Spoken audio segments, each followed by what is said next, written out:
Here we go. Well, hello there. How is everyone? I hope you're all well. You're amazing, beautiful, wonderful people. This is video 2. No, 1. 1 of 2. I don't know.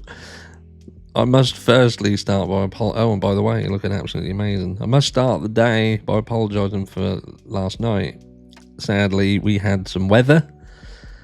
I don't even want to go there because our weather is nothing like you guys over in the US have, so we can't complain, but the weather played havoc with the internet and it ended up with, not being able to go live and not being able to sort it out. I tried to for about an hour and nothing worked. Nothing worked at all. Couldn't even get online. So there we go. Couldn't get online, couldn't do anything. But this video here, whether it be 1, 2, 3, I don't know, is just to clear something up, right? Because to be fair, to be balanced, we have to touch on something. And it is this. And one of my fantastic mods has put this together. Thank you very much, Dope. And it's reference Brett Payne's testimony. Because, look, a lot of people are getting confused. And look, we will always put right things that are said in error.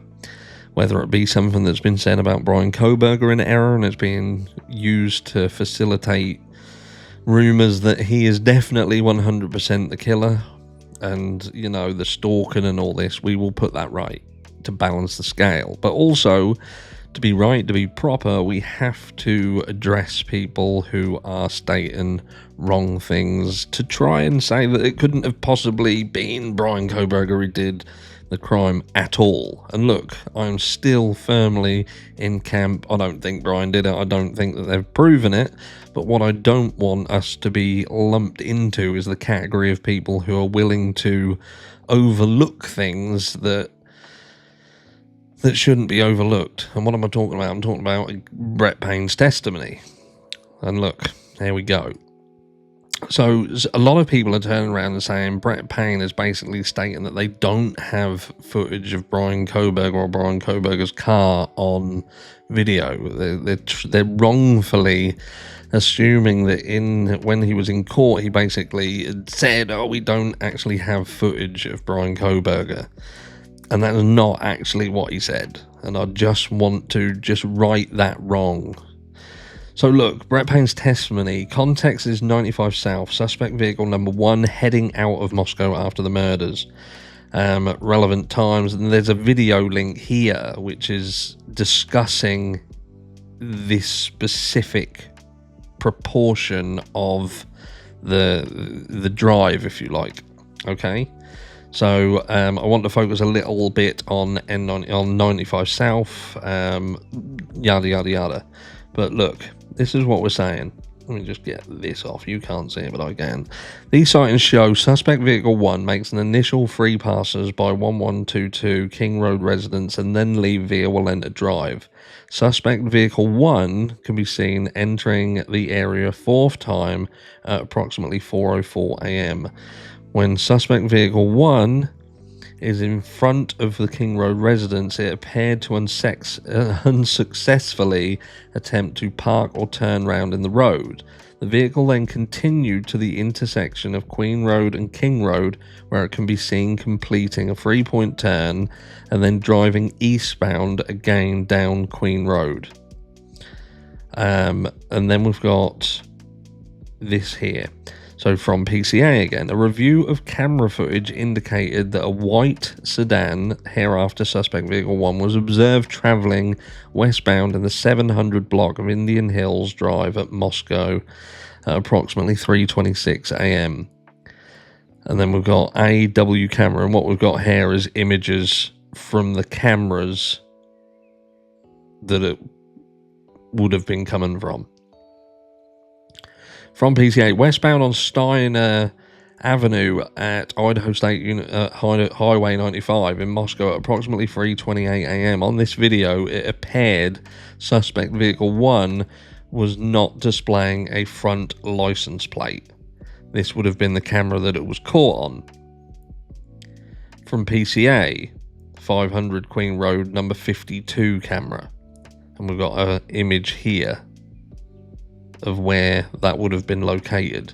Suspect vehicle 1 can be seen entering the area a fourth time at approximately 4:04 a.m. It can be seen driving eastbound on King Road, stopping and turning around in front of 500 King Road, number 52, then driving back westbound on King Road. Footage from Linda Lane, which sits directly across from 500 Queen Road, number 52, would also depict the suspect vehicle turning round. Payne testified the PCA was in fact true.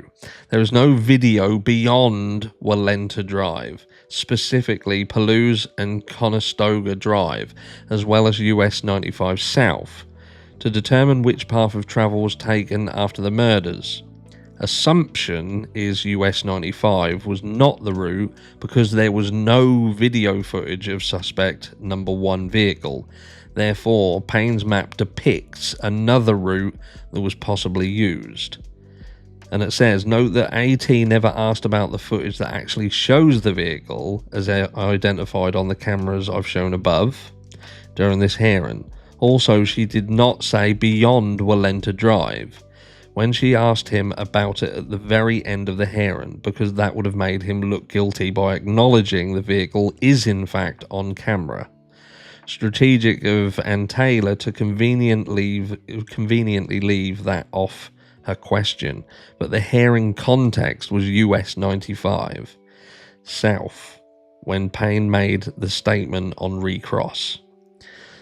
So what this is actually saying, what we're saying here, is that people have, I suppose wrongfully, let me come back up, they've wrongfully stated that he had said, let's clear that, had wrongfully said that there was no footage of Bryan Kohberger. They didn't have. They're almost using it like that was a slip up. He said that they've got no footage of him, when in fact that isn't what Payne was saying. You know, they've got the PCA. They're clearly stating where the car was seen and what cameras the car was picked up on.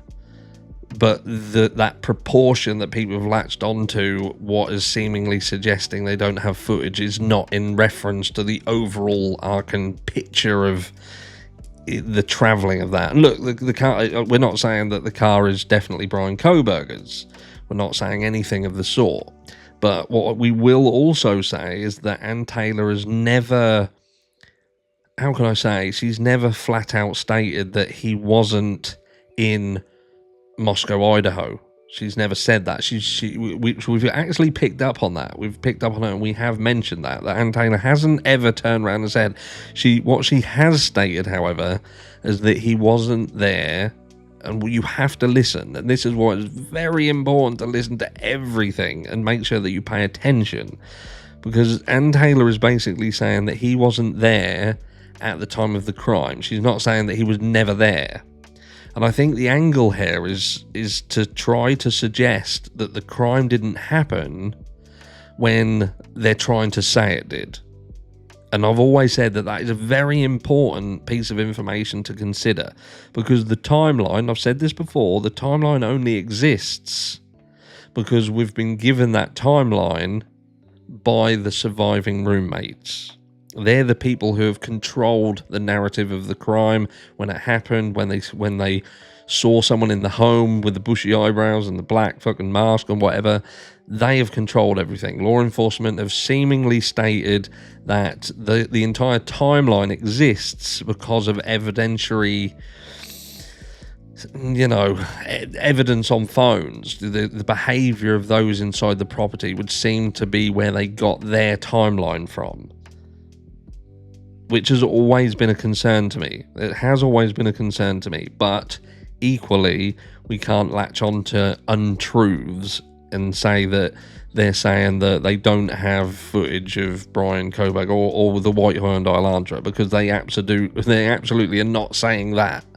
They're just saying that they don't have it here, and because they don't have it here, they can only surmise that the route that he took away from there would have been somewhere else. And that's the issue where then Ray comes into the fray.